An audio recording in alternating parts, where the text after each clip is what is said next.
લોકમત ન્યૂઝમાં આપનું સ્વાગત છે।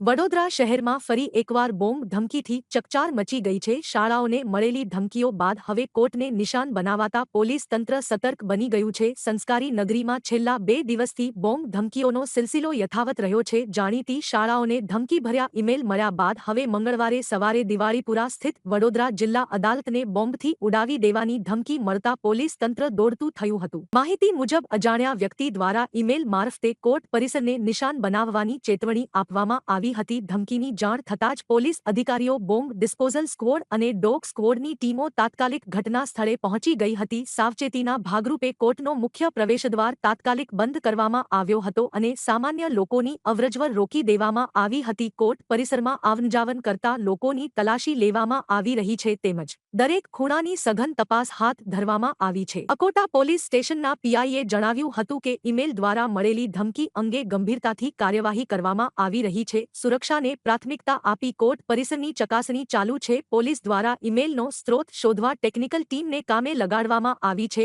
હાલ તપાસ પૂર્ણ ન થાય ત્યાં સુધી કોર્ટ પરિસરમાં કડક સુરક્ષા વ્યવસ્થા જાળવવામાં આવી છે। અમે મિડલ ગેટ છે, મિડલ મધ્ય ગેટ પર જ છે, મિડલ ગેટ। હા હા હા।